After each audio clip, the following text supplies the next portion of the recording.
সীতাকুণ্ডে জামায়াতের জনসভায় মানুষের ঢল, মূল মাঠ ছাড়িয়ে আশপাশের রাস্তা ও অলিগলিতে মানুষের অবস্থান। ফরিদপুর জেলা কারাগারের 52 বন্দী প্রথমবার পোস্টাল ব্যালটে ভোট দেবেন। প্রয়োজনীয় সব প্রস্তুতি সম্পন্ন করেছে কারা কর্তৃপক্ষ। হাতিয়ায় সি ট্রাক ব্যবসায়ীদের হুমকিতে ফেরি চলাচল বন্ধ, সদ্য উদ্বোধিত মহানন্দা ফেরিতে যানজটের সৃষ্টি। ফরিদপুর 4 আসনে নির্বাচনী আচরণবিধি লঙ্ঘনের প্রতিবাদে মুফতি রায়হান জামিলের প্রতীকী দাফন কর্মসূচি। নির্বাচন কমিশনের ভূমিকা নিয়ে তীব্র অভিযোগ। এবং ইসলামী বিশ্ববিদ্যালয়ের বার্ষিক ডায়েরি প্রকাশে 2 মাসের বিলম্ব, শিক্ষক শিক্ষার্থী ও কর্মকর্তাদের মধ্যে ক্ষোভ।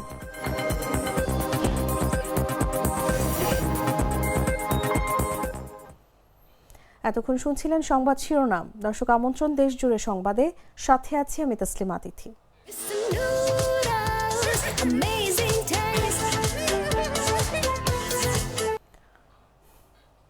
চলে যাচ্ছি পুরো খবরে। ত্রয়োদশ জাতীয় সংসদ নির্বাচনের প্রচারণার অংশ হিসেবে চট্টগ্রামের সীতাকুণ্ডে আসেন জামায়াত ইসলামীর আমির ডক্টর শফিকুর রহমান। তার আগমনকে কেন্দ্র করে সীতাকুণ্ড পৌরসভার দেবারপাড় মাঠ ও আশপাশের এলাকা লাখো মানুষের উপস্থিতিতে জনসমুদ্রে রূপ নিয়েছে। সোমবার দুপুর 2টার আগেই জনসভার মূল মাঠ ছাড়িয়ে আশপাশের রাস্তা ও অলিগলিতে মানুষের অবস্থান লক্ষ্য করা গেছে। সমাবেশ শুরু হওয়ার আগেই কানায় কানায় ভরে গেছে জনসভাস্থল। বক্তব্য রাখছেন উপজেলা, জেলা জামায়াতের নেতৃবৃন্দ ও অন্য দলের নেতারা। জনসভা নিয়ে ব্যাপক প্রস্তুতি নিয়েছেন জামায়াত ইসলামী ও ঐক্যের সহযোগীরা। মূল মাঠের বাইরে রাস্তায় আশপাশে মানুষের জনসমাগম ঘটেছে। জনসভায় আসা নেতাকর্মীদের মিছিলে স্লোগানে মুখরিত পুরো এলাকা।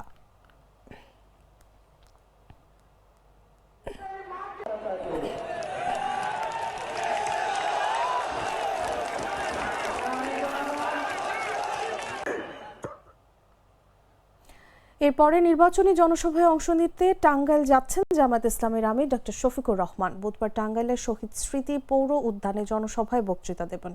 সোমবার দুপুরে টাঙ্গাইলের প্রেস ক্লাবের সংবাদ সম্মেলনে 11 দলীয় জোটের টাঙ্গাইল জেলার শাখা এই তথ্য জানায়।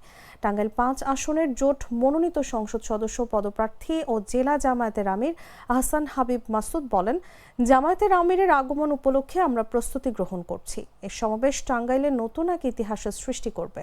আমরা আশা করছি জামায়াতে ইসলামীর লক্ষাধিক নেতাকর্মী উপস্থিত থাকবেন। এর বাইরেও 11 দলীয় জোটের নেতাকর্মী ও সাধারণ মানুষ উপস্থিত থাকবেন।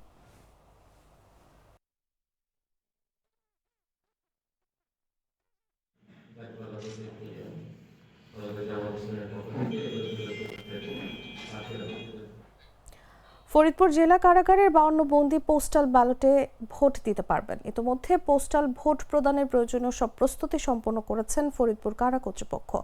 জেলা কারাগার সূত্র জানায়, ফরিদপুর জেলা কারাগারে 1244 জন বন্দী রয়েছেন। এর মধ্যে পুরুষ 1193 এবং নারী 51 জন। নির্বাচন কমিশনের ঘোষণার পরপর হাজতি ও কয়েদিদের ভোট দিতে উদ্বুদ্ধ করা হয়।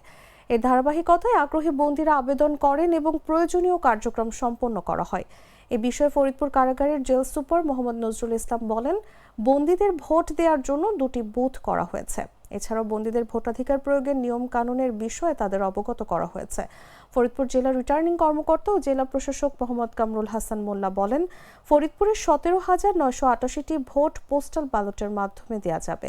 এর মধ্যে 52 জন বন্দীও পোস্টাল ব্যালটে ভোট দিতে পারবেন।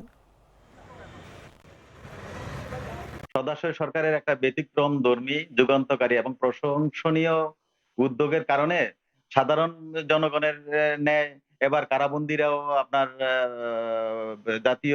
ত্রয়োদশ জাতীয় সংসদ নির্বাচন এবং গণভোটে ভোটাধিকার প্রয়োগ করার সুযোগ পাচ্ছে। বন্দীদের মধ্যে আপনার কয়েদি বন্দী, সাজাপ্রাপ্ত বন্দীদের 40 জন পুরুষ বন্দী এবং 2 জন মহিলা বন্দী রেজিস্ট্রেশন সম্পন্ন হয়েছে। আর বিচারাধীন বন্দীদের মধ্যে 10 জন। নোয়াখালীর দ্বীপ উপজেলা হাতিয়ায় সি ট্রাক ব্যবসায়ীদের হুমকির কারণে সদ্য উদ্বোধিত ফেরি মহানন্দা চলাচল বন্ধ রয়েছে। সোমবার সকাল থেকে চেয়ারম্যান ঘাট, নলচিরা ঘাটে ফেরি চালানো হয়নি। গত শুক্রবার নৌপরিবহন মন্ত্রণালয়ের সচিব ডক্টর নুরুন নাহার চৌধুরী ফেরি চলাচলের উদ্বোধন করেছিলেন। ফেরির মাস্টার মোহাম্মদ মোজাম্মেল হোসেন জানান, সকাল 10:30টার দিকে সি ট্রাক পরিচালক শাহিন ফোন করে অকথ্য ভাষায় গালিগালাজ ও হুমকি দিয়ে ফেরি বন্ধ রাখতে বলে। নিরাপত্তার কারণে কর্মচারীরা ফেরি চালানো বন্ধ রাখেন। ফেরি বন্ধ থাকায় চেয়ারম্যান ঘাট ও নলছিরার দুপারে অসংখ্য যানবাহন আটকা পড়েছে। স্থানীয়রা দ্রুত সমস্যার সমাধানের দাবি করছেন। সি ট্রাকের পরিচালক আব্দুল হান্নান শাহিনকে বারবার ফোন করা হলেও পাওয়া যায়নি। ফেরির পরিচালক ফয়সাল মাহমুদ জানান, বিষয়টি পুলিশ ও প্রশাসনের কাছে জানানো হয়েছে। হাতিয়া থানার ভারপ্রাপ্ত কর্মকর্তা মোহাম্মদ সাইফুল আলম বলেন, হুমকিদাতাকে খোঁজা হচ্ছে এবং ফেরি চলাচলের জন্য আইনগত ব্যবস্থা নেওয়া হচ্ছে।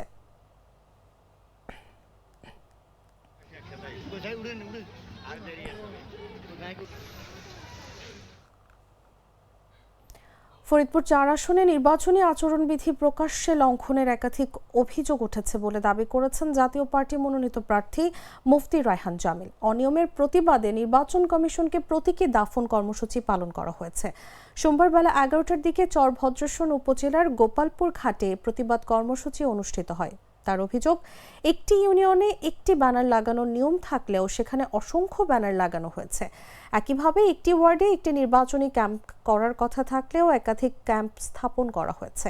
এছাড়া প্রকাশ্যে ভোটারদের খিচুড়ি খাওয়ানো, চা দোকান ফ্রি করে দেয়া, বিভিন্ন স্থানে পোস্টার লাগানো এবং নিয়ম ভঙ্গ করে গাড়ি শোডাউন দেওয়ার ঘটনাও ঘটেছে, যা নির্বাচনী আচরণবিধির সুস্পষ্ট লঙ্ঘন বলে দাবি করা হয়। এসব অনিয়ম ও আচরণবিধি লঙ্ঘনের প্রতিবাদে ফরিদপুর ৪ আসনে জাতীয় পার্টি মনোনীত এমপি প্রার্থী মুফতি রায়হান জামিলের নেতৃত্বে এক ব্যতিক্রমী প্রতিবাদ কর্মসূচি পালন করা হয়।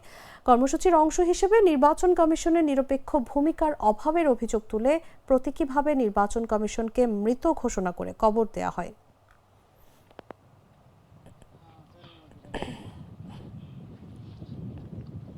প্রাণ কফি ক্যান্ডি, কররা কফি, কঠিন স্বাদে, হাইকে বলো বাই।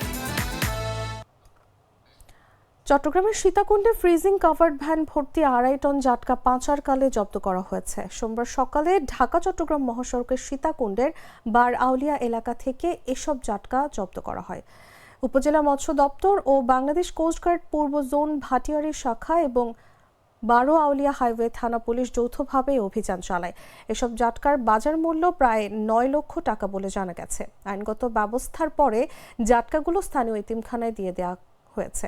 সীতাকুণ্ড উপজেলা মৎস্য কর্মকর্তা মোহাম্মদ মোতাসিম বিল্লাহ বলেন, গোপন সংবাদের ভিত্তিতে জানা যায় সংঘবদ্ধ একটি চক্র চট্টগ্রামের বিভিন্ন স্থান থেকে জাটকা ইলিশ সংগ্রহ করে ফ্রিজিং কাভার্ড ভ্যানে করে জাটকা ঢাকায় নিয়ে যাচ্ছে। হাইওয়ে পুলিশ ও বাংলাদেশ কোস্টগার্ড পূর্ব জোন ভাটিয়ারি শাখা কর্মকর্তাদের উপস্থিতিতে কাভার্ড ভ্যান আটক করে তল্লাশি চালিয়ে ২.৫ মেট্রিক টন জাটকা উদ্ধার করা হয়। তিনি আরো বলেন, জব্দ করা জাটকাগুলো স্থানীয় এতিমখানায় দিয়ে দেওয়া হয়েছে। এসব জাটকার বাজার মূল্য প্রায় ৯ লক্ষ টাকা। আজকে সকাল 10টায় আমরা জানতে পারি গোপন সংবাদের ভিত্তিতে যে একটা বড় চালান জাটকার যে চট্টগ্রাম থেকে ঢাকার উদ্দেশ্যে যাচ্ছে। তো এই গোপন সংবাদের ভিত্তি জানার পর আমরা বিভিন্ন আইন শৃঙ্খলা বাহিনীর সদস্যদের জানাই বিষয়টি এবং তারা টহল শুরু করে, কঠিন টহল শুরু করে এবং একটা সময় 11টার দিকে আমরা জানতে পারি যে একটা কার্গোবাহী ফ্রিজিং কার্গোবাহী লরি আটক করা হয়েছে এবং সেটাতে তারা বেশ কিছু জাটকা পেয়েছে প্রায় ২.৫ টনের কাছাকাছি। তো আমরা সেটা আটক করে হাইওয়ে যে বারোয়াউলিয়া হাইওয়ে থানা পুলিশের এখানে হেফাজতে ছিল। তারপরে আমরা বাংলাদেশ কোস্টগার্ড পূর্বজন বিসিজি স্টেশন ভাটিয়ারিতে নিয়ে আসি এবং আমাদের ঊর্ধ্বতন কর্তৃপক্ষের সাথে কথা বলে আমরা এটা এতিমখানায় বিতরণ করছি। আমি তো মশলা বদলে ফেলেছি, এবার আপনিও বদলে ফেলুন। একবার প্রাণ গুঁড়া মশলা ব্যবহার করেই দেখুন।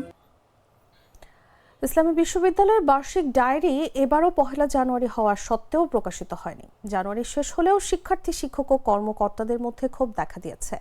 নতুন বছরের জন্য গত ২৬ অক্টোবর উপাচার্য ৫ সদস্য বিশিষ্ট মুদ্রণ কমিটি গঠন করেন। আহ্বায়ক হয়েছেন অধ্যাপক ডক্টর মোহাম্মদ আলিনুর রহমান, সদস্য সচিব মোহাম্মদ রাজিবুল ইসলাম। কমিটির অন্য সদস্যরা হলেন অধ্যাপক ডক্টর মোহাম্মদ মিজানুর রহমান, অধ্যাপক ডক্টর মোহাম্মদ কামরুল হাসান এবং মোহাম্মদ শাহেদ হাসান। বিশ্ববিদ্যালয়ের সংশ্লিষ্টরা অভিযোগ করছেন, বছরের ১২ মাসের জন্য প্রস্তুতকৃত ডায়েরি প্রকাশে ২ মাস সময় লাগা প্রশাসনিক গাফিলতির প্রতিফলন। শিক্ষার্থী আরিফ হোসেন বলেন, বার্ষিক ডায়েরি শিক্ষক, কর্মকর্তা ও শিক্ষার্থীদের জন্য গুরুত্বপূর্ণ তথ্য ভাণ্ডার, কিন্তু এবছর তা ব্যাংকেও পাওয়া যায়নি।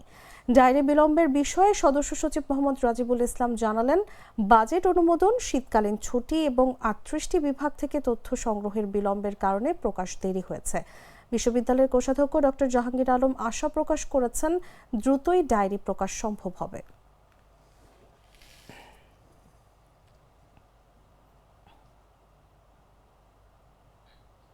দর্শক, সংবাদ শেষ করার আগে শিরোনামগুলো জানিয়ে দিচ্ছি আরও একবার।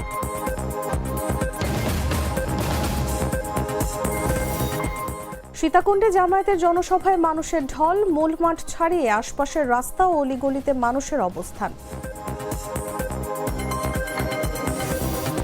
ফরিদপুর জেলা কারাগারের 52 বন্দী প্রথমবার পোস্টাল ব্যালটে ভোট দেবেন, প্রয়োজনীয় সব প্রস্তুতি সম্পন্ন করেছে কারা কর্তৃপক্ষ।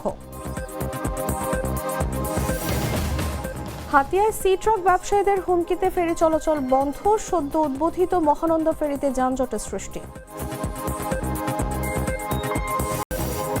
ফরিদপুর 4 আসনে নির্বাচনী আচরণবিধি লঙ্ঘনের প্রতিবাদে মুফতি রায়হান জামিলের প্রতীকী দাফন কর্মসূচি, নির্বাচন কমিশনের ভূমিকা নিয়ে তীব্র অভিযোগ। এবং ইসলামী বিশ্ববিদ্যালয়ের বার্ষিক ডায়েরি প্রকাশে 2 মাসের বিলম্ব, শিক্ষক শিক্ষার্থী ও কর্মকর্তাদের মধ্যে ক্ষোভ।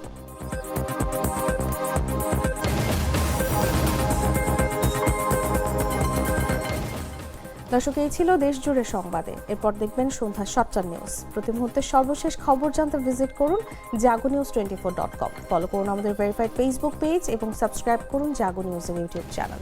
ধন্যবাদ সবাইকে।